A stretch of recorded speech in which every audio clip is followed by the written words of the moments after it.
And Revelation 8 is all about the silence of God when his suffering saints are crying to him. So how do you reconcile silence from an all-powerful, totally in touch God with the anguishing cries of his saints? Well, silence is always interesting. But silence after a profusion of sounds is deafening. Now that's an oxymoron, actually, a deafening silence. Those two words they're incongruent, okay? But when we think about it, that's exactly what chapter 8 is. Chapter 8 stops us short by a deafening period of silence. Now you say, silence from what? Well, remember, the Bible was carefully orchestrated, and it was given to Christ to give to his church by God to show us one of the most vital connections to the dots of our lives between all the lifetime of prayer and all the things that God has never responded to from our perspective. And that is connected in chapter 8, but it's only connected after this. And look at verse 1. I mean, you can't, we're not going to read it yet, but just look at it, okay? Don't read it. When he opened the seventh seal, there was what? Yeah, and guess for how long? About a half hour. Now, that is one of the more stranger verses in the Bible. That it notes there's silence in heaven, and it notes not precisely, but about half an hour. But that silence, if you step back and look at the context of what's been going on for 7 chapters, that silence in verse 1 is deafening. It is so unbelievably, loudly silent for that half hour. Let me show you what I mean. Let's just talk briefly about the sounds of worship in heaven. And go back to chapter 1 and start in verse 10 of Revelation 1. And what I want to show you is what is going on for 7 chapters before we have this silence. John witnesses in chapter 8 the cessation of all that's going on for 7 chapters of Revelation, and it just is shocking. Starting in fact, we can go through 4 sections, chapters 1 through 3, starting in verse 10. From the first moment on Patmos, on the guided tour that began, remember, John begins his guided tour of heaven and on earth in Patmos, and then he's taken around Asia Minor to look at the churches, and then he goes to heaven. But look at what it says in verse 10.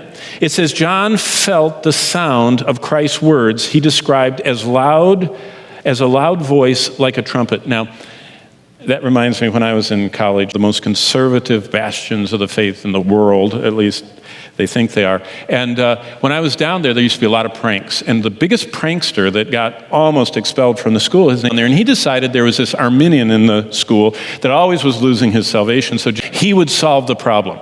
So he organized all 500 boys in the dorm. That's how many lived in the dorms back then. And he got one with a trumpet and one with a strobe light and one with one of those thunder makers from the stage.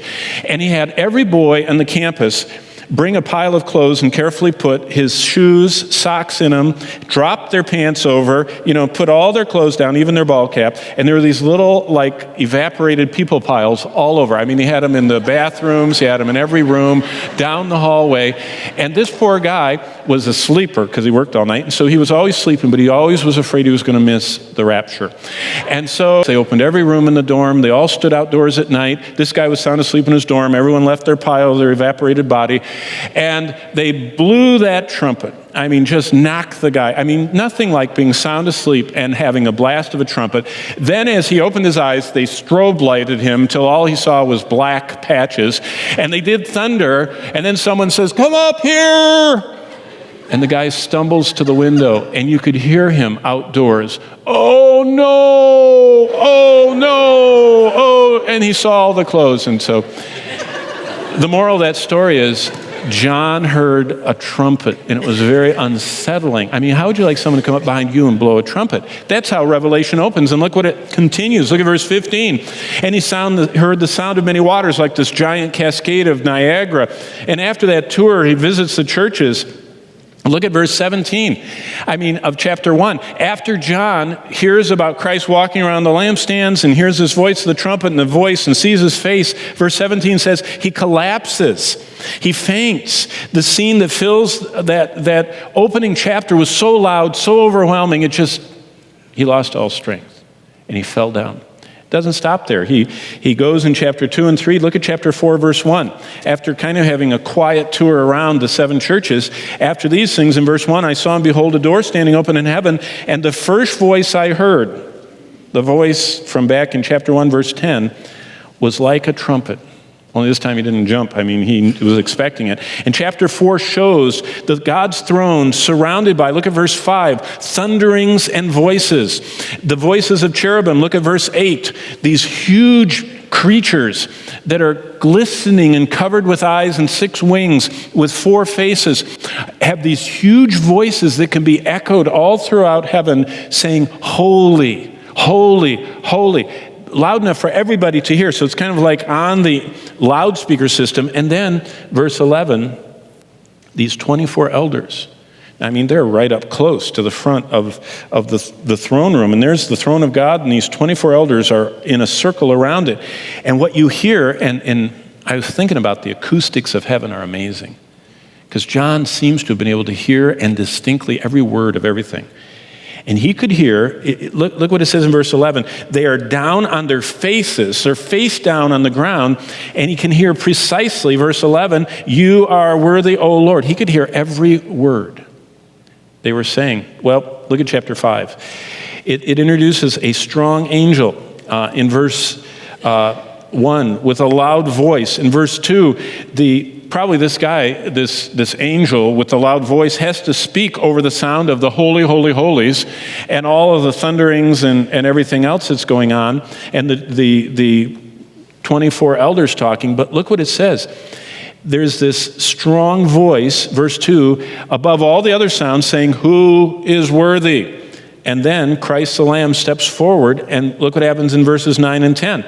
All 24 of the elders and the cherubim, so the flying 4, fall down too and get down right on their faces.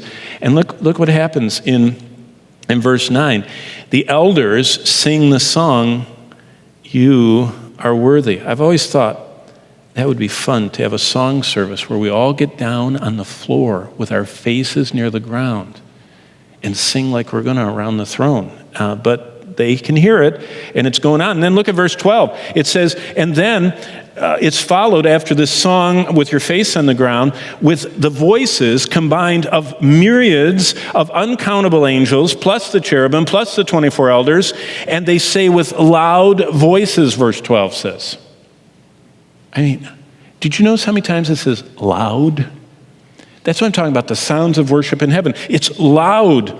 And they're saying in verse 12, worthy is the Lamb. And then, if that wasn't loud enough, it says that added in verse 13, is the incomprehensible group of every creature in heaven, as if there were any that weren't already making noises, every creature on earth, everything that's in the sea, and everyone in unison says, blessing, see verse 13, glory, or blessing, honor, glory, and power. It's loud, but it doesn't let up. Look at chapter 6.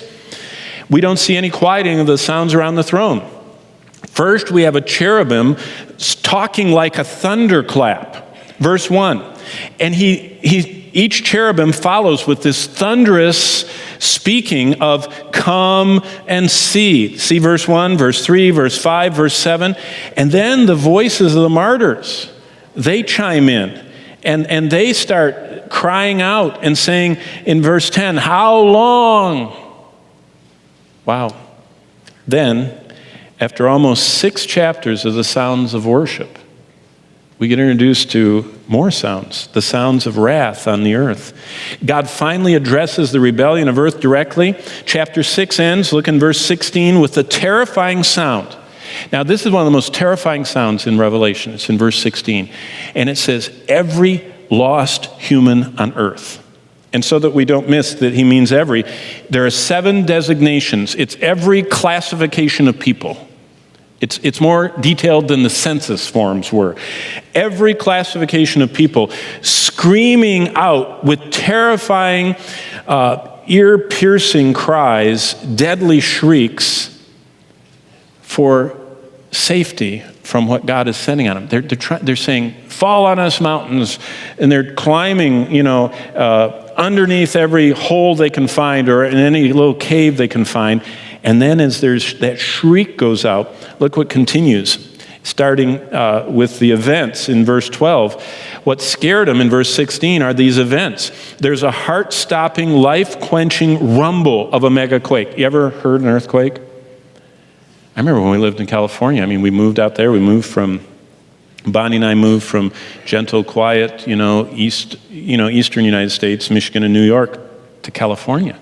No one told me that I was risking my life. I knew the people were a little different, but I didn't know about the earthquakes. And we got out there to the earthquakes. We moved in our little house. We had a little baby John, and we had to evacuate our house because the whole house started shaking. And we ran out the door, and we got on the sidewalk. And as I got on the sidewalk, it was like a giant mole was going underneath, and it would lift up, and it would go down. And then I looked, and all the way down the street, as far as I could see, the chimneys of the houses.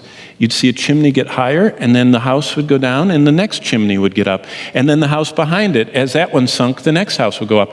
And I was seeing all the houses down the block going up and down. And then I came to my senses, and I realized you could hear that. The whole earth, at least in the San Fernando Valley at that moment, was grinding and shifting and making... But you know what it says in verse 12? It says, it's the biggest quake that's ever happened. And the people experience that. And then all of a sudden, meteors start streaking and crashing and blowing up. And there's the piercing clap of the sky splitting. It's just, it splits apart.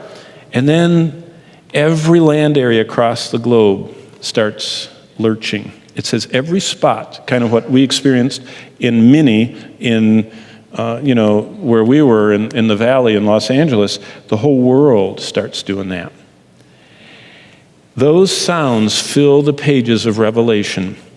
And those sounds, both the worship and the destruction, are given by God. And the scene God paints for 7 chapters is loud. It's very loud. It's loud like a trumpet blast. It's loud like standing at the edge of Niagara Falls. It's loud like the rolling, booming, shaking of a thunderstorm. In fact, what's presented is louder than anything we could ever imagine, because uncountable myriads of myriads and countless waves of angelic and human creatures all speak and chant and sing. And finally, a collection of sounds never before heard on earth and in heaven and earth begin as earth crumbles beneath the weight of God's wrath. And then everything stops. Do you see what I mean by deafening silence? John's watching and he's hearing and hearing and hearing and hearing in the world, and everybody's crying and screaming and shrieking and everything's cracking. And then in chapter 8, for a half hour, you want to make people uncomfortable? Just don't do anything. People cough. If it gets quiet, they're wondering if they can still hear. I can still hear. It makes people uncomfortable. You want to sense this. You go to like Carlsbad Caverns or Mammoth Caverns. We took our family both places. They always have this cute thing where you sit on the bench and the park ranger says, everybody hold on, I'm turning the lights off. And you hold on and it's absolutely quiet. And they only do it for a few seconds because people begin to have panic attacks because it's too quiet.